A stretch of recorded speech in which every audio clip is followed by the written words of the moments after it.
La prochaine invitée avec qui on va jaser ensemble, si vous le voulez bien, c'est quelqu'un qui est quand même bien connu dans la région. Elle est professeure au cégep d'Alma. Elle est aussi une écrivaine que les gens aiment beaucoup ici. Et son livre, d'ailleurs, Matsiwin, qui veut dire vivre, a été finaliste au prix ici du meilleur roman, un des 3 romans qui ont été sélectionnés. Elle est originaire de la Gaspésie, mais c'est une femme qui s'est beaucoup liée d'amitié avec les Atikamekw. Alors, on était avec les Algonquins, avec M. Noël, on était dans cette tradition-là, et avec Marie-Christine Bernard, on est davantage dans il y a beaucoup de regards féminins aussi, et le regard de quelqu'un de l'extérieur qui a une profonde amitié pour les Atikamekw et pour les Amérindiens en général. Marie-Christine Bernard, venez me voir. Bonjour, Marie-Christine. Oui. Oui, effectivement. Kimiro Matsina. Hein? Comment ça va? Moi, ça va très bien.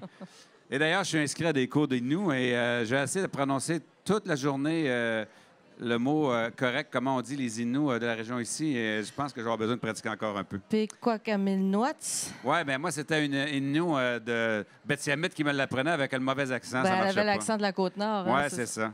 En fait, ma grand-mère disait souvent, on écoutait Cachetine dans le temps, puis je dis, grand-maman, il parle d'un Innu. Ma grand-maman a dit, ils parlent pas la même langue que nous autres, eux autres. C'était juste je me suis fait dire sur la Côte-Nord, avec les 3-4 mots d'Innu que je baragouine, ben, elle a l'accent du lac, elle. Oui, mais ils disent toujours qu'ici, on parle mal parce qu'on est proche des Nescapis, on est proche des autres, et que les Inuits ont une langue qui est un peu métissée. Marie-Christine, dans ton livre, Matsiwin, on suit le personnage principal de Sarah Mikonik Ottawa, qui est une jeune femme de 22 ans, sa fille, Dahlia, qui a 7 ans. Et donc, Sarah est marquée par la mort de sa jeune sœur, puis elle va entreprendre, avec un groupe de son village, une marche qui va être une quête spirituelle où on va retourner sur les pas des ancêtres et qui est en fait une allégorie pour ce plongeon qu'elle fait dans son passé, dans le passé des siens. Et donc, on va suivre Sarah, mais aussi à sa grand-mère qui lui parle, sa cocom, qui va lui parler. Et le récit de la grand-mère et de Sarah va s'entremêler. Et au fond, ce que vous racontez dans ce... Vous tutoyez parce qu'on se connaît quand même. Vieux réflexe, tu me donnes un micro, je vous vois le monde. Hein? Et donc, ce que tu racontes, Marie-Christine, c'est aussi l'histoire d'une lignée de femmes et la résilience que ces femmes-là ont. Mais les gens vont quand même se poser la question, pourquoi ton intérêt aussi marqué pour les Autochtones et pourquoi les Atikamekw? Mon intérêt de la Gaspésie, c'est ça. Mais mon intérêt pour les Autochtones vient de mon enfance. J'ai toujours été attirée par l'autre, par celui qui est différent, tout ça. Et il y avait une réserve Micmac tout près de mon village, Gaskipigiag, appelée aussi Cascapédia. Et donc, on voisinait, on était voisins des Indiens, mais on les connaissait pas, puis les gens ne se rencontraient pas. Et ça m'intriguait beaucoup. Dès enfant, je me suis faite à la polyvalente des amis Micmac. Évidemment, j'ai été, dès que j'ai pu, dire allô, comment tu t'appelles, veux-tu être mon ami? Et depuis 15 ans maintenant, au Collège d'Alma, où j'enseigne, j'accompagne des jeunes élèves, des jeunes autochtones qui viennent étudier au cégep. Puis ça donne que c'est surtout des Atikamekw d'Obidjouane. Et j'ai fini par me faire des amis très chers dans la communauté. Puis ben voilà. Bon. Dans Matsiwin, tu évoques quand même la douleur des femmes, mais aussi les cicatrices laissées par les pensionnats. Raconte-nous un peu pourquoi tu as choisi la forme où, dans ce roman-là, le personnage principal de Sarah, on va au fur et à mesure que le livre avance, on va apprendre, on va comprendre ses blessures. Pourquoi tu as choisi le thème de la marche, le retour vers le passé, tout ça? Bien, en fait, c'est parce que ma grande amie, Samantha Tchatché, qui se marie demain, alors je ne suis pas à son mariage parce que je suis ici, Samantha a fait ce chemin-là. Le parcours de Samantha ressemble un peu, c'est pas son histoire, mais ressemble un peu à celui de Sarah. Elle a fait ce chemin-là, puis ça a été très, très important dans son parcours à elle. Elle porte aussi de nombreuses blessures héritées des pensionnats et bon, de toutes sortes de choses. Donc, ce qui lui est arrivé était comme une source d'inspiration. Oui, elle a été ma muse, vraiment. Puis ma conseillère et ma coach et, pour la langue, pour les récits et tout. Ouais. Bon. La question des pensionnats, qui est un sujet qui, il y a quelques années, était méconnu, on s'intéressait peu. On peut dire quand même qu'au cours des dernières années, il y a eu un réel éveil des Québécois. Je pense que si on vous parle des pensionnats autochtones, tout le monde a une bonne idée, c'est quoi? Hocher de la tête, oui, oui, merci. On est interactif, comme on peut. Justement, alors, les gens savent davantage ce que c'est maintenant. Les Amérindiens ont commencé à en parler. Il y a eu la reconnaissance du gouvernement des torts qu'ils ont faits. Des auteurs ont écrit sur ce sujet-là. Vous écrivez encore une fois sur ce même sujet-là aussi. Pourquoi c'est si important de le faire encore? Et qu'est-ce que tu cherchais à montrer exactement? Parce que ça peut être beaucoup de choses, les pensionnats. Moi, j'ai moi-même fait un livre, j'avais un regard différent. Toi, tu as choisi un angle assez particulier. Bien, en fait, moi, mon histoire, c'est un roman, c'est une fiction, mais tout ce qui est dedans est vrai dans le sens où ça part d'histoires qu'on m'a racontées. Donc, des gens m'ont raconté leurs propres histoires de pensionnats et bon, mais ça ne pouvait pas faire autrement qu'arriver dans mon livre parce que tout le monde est marqué. Tout le monde est marqué, d'une manière ou d'une autre. Et ça transcende les générations. Donc, mon amie Samantha, ses parents sont allés au pensionnat. Son papa, le prêtre venait le chercher la nuit, lui aussi. Alors, puis ça me brise le cœur à chaque fois que j'y pense parce que c'est un homme tellement formidable que j'aime beaucoup. Alors, je ne pouvais pas raconter une histoire d'Atikamekw sans aborder ce sujet-là. Alors, comme Michel Noël, tu es une passeuse d'histoire. Bien, je crois que oui. Comme Michel, je suis une espèce de canal. C'est mystérieux un peu, là, mais oui. Bon. Quand j'avais écrit un roman sur les pensionnats, il y avait un témoignage d'une jeune Innu de Wahat, à cette île, qui m'avait dit, elle-même, ses grands-parents étaient allés au pensionnat, puis elle a dit que jeune, je jugeais les anciens pensionnaires, puis je me rends compte en lisant qu'il y a ceux qui s'en sortent, il y a ceux qui ne s'en sortent pas. Et elle a 25 ans. Est-ce que les jeunes qui n'ont pas connu le pensionnat, mais qui ont connu les conséquences, mais dont ça s'éloigne graduellement d'eux, est-ce que les jeunes ont un regard différent face à l'avenir que leurs parents ont eu? Ou est-ce qu'on est encore dans ce climat? Il y a un regard différent face à l'avenir. Et je dirais que la fameuse commission Vérité-Réconciliation a fait beaucoup pour les familles. Parce que beaucoup de jeunes m'ont dit, je ne savais pas. On ne parlait pas de ça chez nous. Je ne savais pas. Je ne savais pas que mes parents avaient vécu des sévices. Je ne savais pas que mes parents avaient eu trop froid la nuit parce qu'il n'y avait pas de couverture. Je ne savais pas. Donc, grâce à cet événement-là, la commission Vérité-Réconciliation, les gens dans les familles, dans les maisons, ont parlé. Ça les a aidés à raconter. Et donc, les jeunes ont mieux compris pourquoi toutes sortes de problèmes qu'il y avait dans la famille. Et ça les aide aussi à avancer, bien sûr, à se détacher de ça puis à regarder en avant. Et d'ailleurs, ton livre, Marie-Christine, se termine sur une note d'espoir quand même. Parce que Sarah, le voyage qu'elle va faire en elle, sur les pas de ses ancêtres, justement, va lui ouvrir les yeux et la prise de conscience va lui permettre d'accepter puis de s'ouvrir sur autre chose. Alors, pourquoi c'est important d'inclure ça? Et est-ce que, à ton avis, ça représente vraiment ce que les gens pensent? Moi, j'ai de l'espoir. J'ai beaucoup, beaucoup d'espoir. C'est une cause... on se connaît, Michel. Tu sais que c'est quelque chose qui me tient beaucoup à cœur. Mais j'ai énormément d'espoir. Puis je voulais laisser parce qu'il y a effectivement des aspects très sombres à la condition amérindienne. Mais je voulais aussi, surtout, laisser sortir la lumière aussi qu'il y a là dans les communautés, dans les familles. Moi, quand je vais chez mes amis, ce qu'on fait le plus, c'est rire. Là. On rit, ça rit, ce monde-là. C'est terrible. Fait que je voulais L'humour laisser... est important, je pense, chez les communautés autochtones. Oui. On va en parler avec Jean Désy, d'ailleurs. Il en parle lui aussi. dans son livre. Donc, note d'espoir, note d'ouverture. Est-ce que tu le sens chez les Atikamekw, ça, on sort, qu'on émerge? Oui, certainement. Parce que c'est une communauté qu'on connaît mal quand même encore. Oui, bien, les Atikamekw, c'est pourtant le contact avec les Européens est arrivé en 1653, là, ça fait quand même longtemps. Mais ils sont très isolés géographiquement, donc on les connaît moins. Bon. Alors, Marie-Christine Bernard est donc l'auteur de... C'est son 4e roman, si je ne m'abuse. L'auteur de cinquième roman de Matisseewin, qui est un très beau roman. Et Marie-Christine est une fille qui écrit très bien, d'ailleurs. Elle a déjà gagné le prix du Salon du livre ici pour Mademoiselle Personne, qui est un très beau roman que j'ai lu, que j'ai beaucoup aimé. Marie-Christine va nous lire un extrait de son livre. C'est pas une conteuse, mais c'est une sacrée raconteuse. Merci. Ouais, ça va être beau, Nathalie. Tu as combien de temps? 5 minutes top chrono. Clic. Le temps des Blancs. C'est comme si l'infini avait été cassé en petites perles, toutes égales, qu'ils enfilent sur un collier qui ne sera jamais refermé, qui ne parera jamais aucun coup. À quoi sert un collier qui va toujours tout droit? Je veux bien enfiler des perles et que ces perles soient des morceaux de temps, mais chaque perle a sa couleur et son poids et ne ressemble à aucune autre.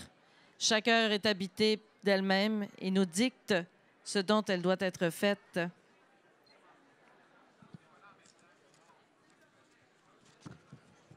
Un passage un petit peu plus long. Saghigan, le lac. Le village englouti me regarde à l'envers. Il est là, sous l'eau, avec les ossements des ancêtres qui appellent sans trêve et que l'on n'écoute plus. Moi, je les entends, mais vous autres, les vivants, vous ne le pouvez pas. Personne ne peut plus les entendre, ni eux, ni aucun des enfants morts dans les écoles-prisons et qu'on a cachés au fond des vergers, entre les racines de pommiers bien entretenus. D'où je suis, je les entends pleurer, tous, ceux de sous la terre et ceux de sous le lac. Mais personne n'entend plus les voix des êtres de l'autre monde. Je vais tourner la page. Quand ils ont inondé le village la première fois, j'étais une toute petite enfant. C'est pour faire de l'électricité. Nous n'avons pas le choix. Il nous faut plus d'énergie. Toujours plus, plus, plus, ont dit les gens du gouvernement. Nous avons tout laissé derrière nous, les maisons, les outils, les souvenirs, les ancêtres aussi. On nous a dit, mettez-vous ici, encore plus au nord. On nous a bâti des cabanes humides et sombres avec des planchers. Et sur le bois des planchers, nos pieds s'engourdissaient de froid, le froid qui saisit celui qui ne peut plus toucher sa mère. On nous a mis là et on a dit, ne vous inquiétez pas, le gouvernement s'occupera de vous. C'est le progrès. On ne peut pas arrêter le progrès. Le progrès a fait monter l'eau jusqu'à ce que toutes les maisons disparaissent, jusque sur les arbres, jusque sur les animaux. Tout a pourri dans le lac et tout a pourri le lac. Un matin, les cris d'une femme ont alerté tout le monde et nous avons couru vers la berge. Pas encore une berge, l'orée de la forêt, une frange d'humus déchiquetée. Et nous nous sommes figés d'horreur là, dans la vapeur de l'aube, les enfants dans les bras des parents, les parents dans les bras de la mort. La surface du lac était couverte d'animaux. Lièvres, orignaux, porcs-épics, poissons, écureuils, tous morts, enflés, perdus. Consternés, nous contemplions ce spectacle sans trouver de mots pour le nommer. Encore aujourd'hui, alors que j'ai à ma disposition tous les mots de l'univers, je ne trouve pas. Ou alors oui, ce que nous avions devant les yeux ce matin-là, c'était notre propre agonie. C'est une histoire vraie, ça.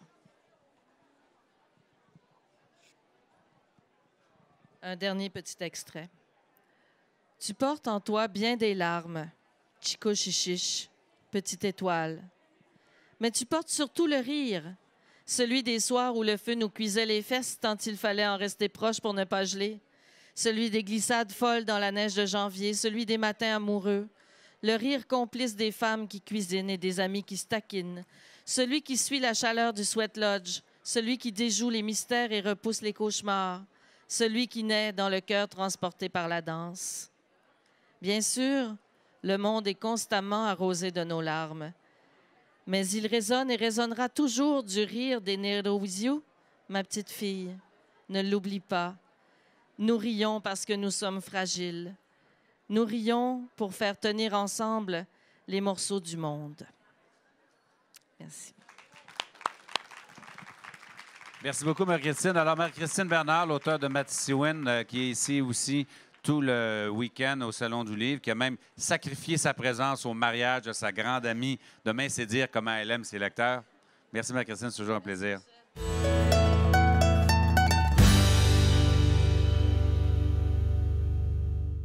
Notre prochain invité, tout le monde a entendu parler des histoires, comment les Autochtones se soignaient, tous les secrets de grand-mère.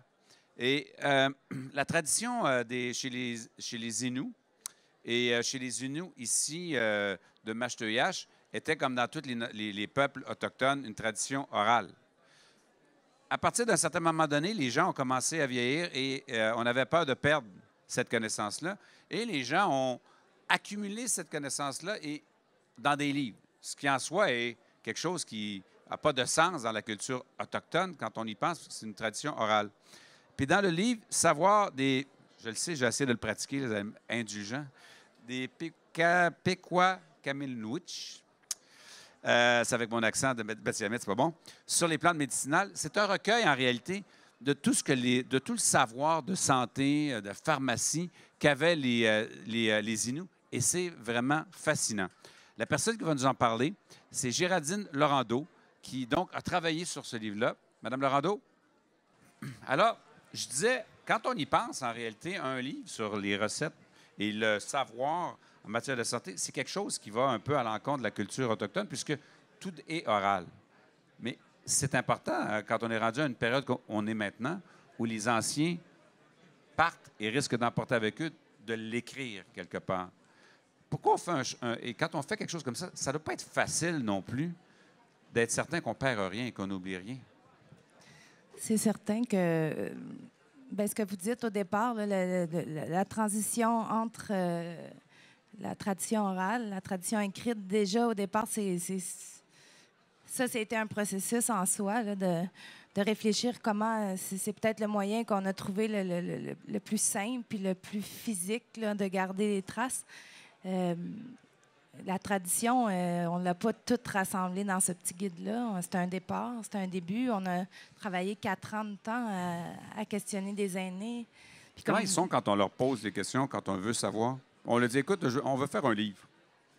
Bien, au départ, c'était pas on fait un livre. On faisait un projet d'inventaire qui allait être mis dans une base de données dans la communauté de Mashteuiatsh, qui allait être accessible aux gens pour pouvoir venir eux-mêmes se documenter sur le savoir de leurs grands-parents, par exemple.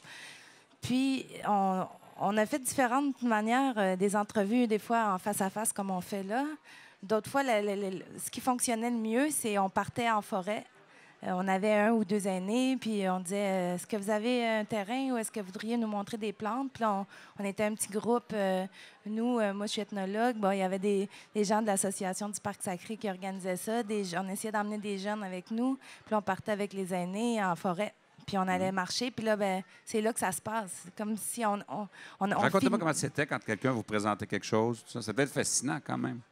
Bien, on marche, puis là, tout est autour de nous est utile ou presque. Fait que là, on a souvent, il y a quelqu'un, oui, ça, ben là, il nous explique. Puis c'est assez complexe quand même de prendre les subtilités de ça quand on est à l'oral puis qu'on veut ensuite le ramener d'une base de données ou dans un livre. Parce que là, on a une caméra, on essaie d'écouter, on essaie de prendre des notes. Il y a toutes sortes de mots aussi dans la langue, le Nilwéhun, la langue de Mashteuiatsh, qui est spécifique à des éléments du territoire qu'on n'a pas en français. Ça nous prend une phrase au complet pour décrire le...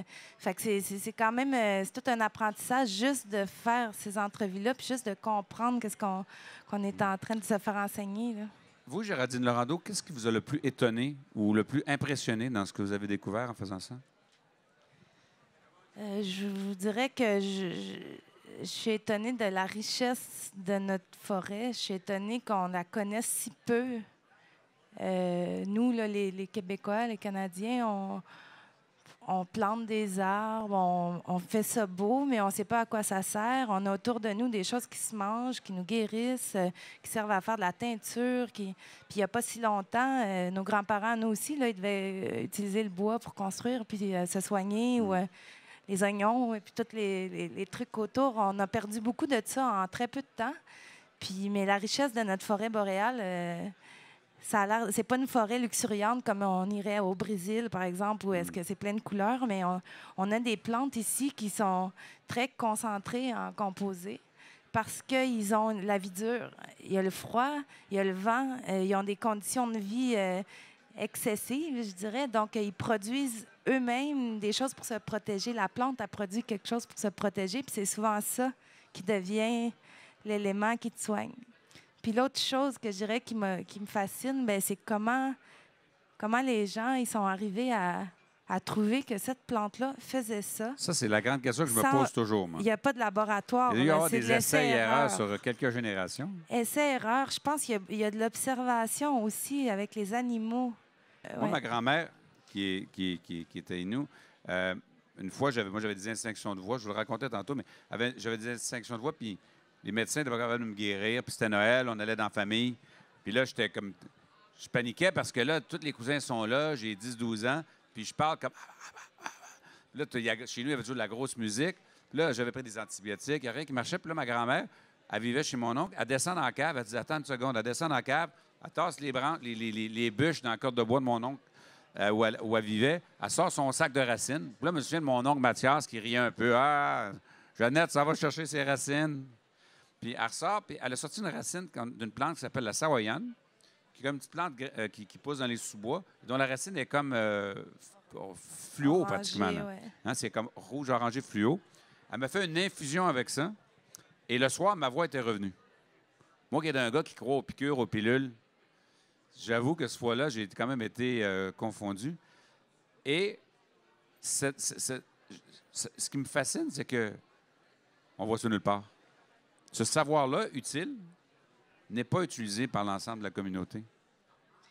C'est ça qui est aussi intéressant de revenir à ça, parce qu'il y a des gens quand même, quand on creuse un peu, puis moi j'ai fait ce travail-là au départ d'une recherche universitaire, ensuite un projet avec la communauté, puis quand on se met à creuser, on se rend compte que c'est pas quelque chose que les gens vont dire « Ah, moi, je me soigne avec ça ». Ils le font quand même chez eux.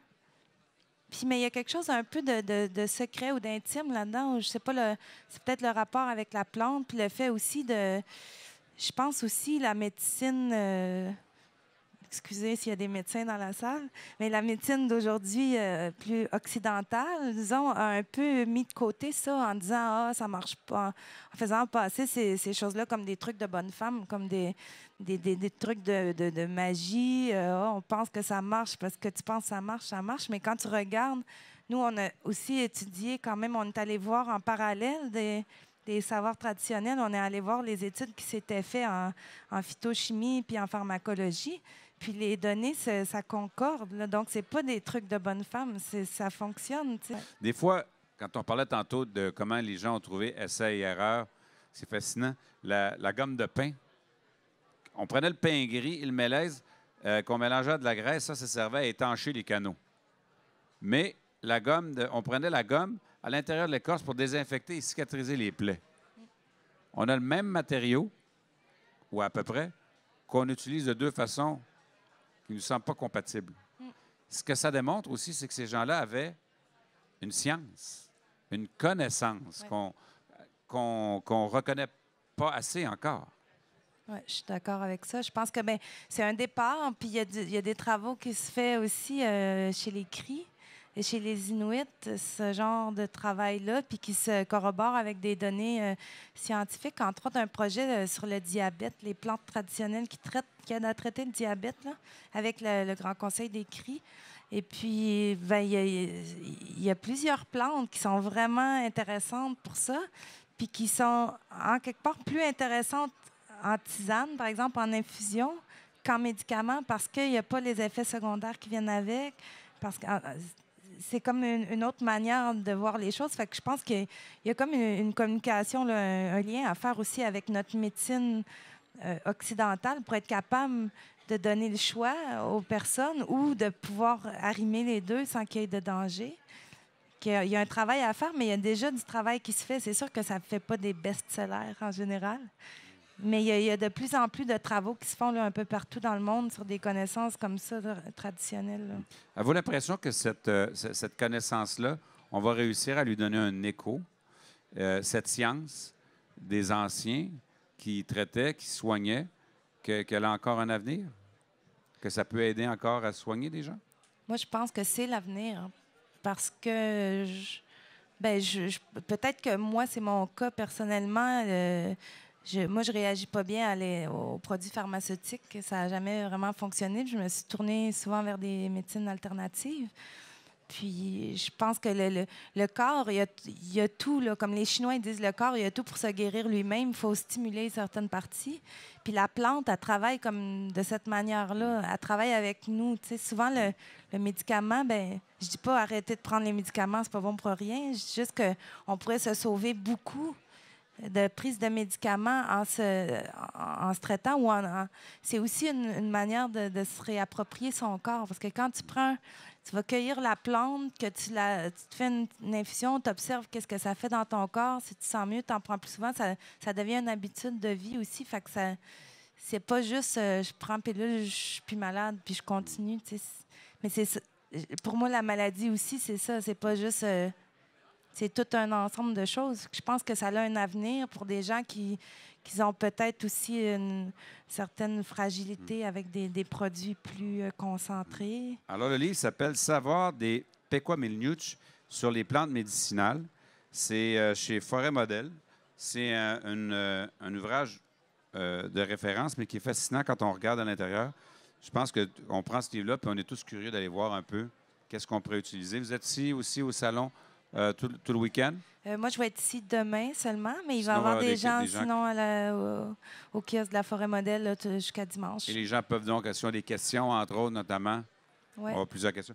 Merci beaucoup, Merci Géraldine, à vous. et bon salon. Bonsoir.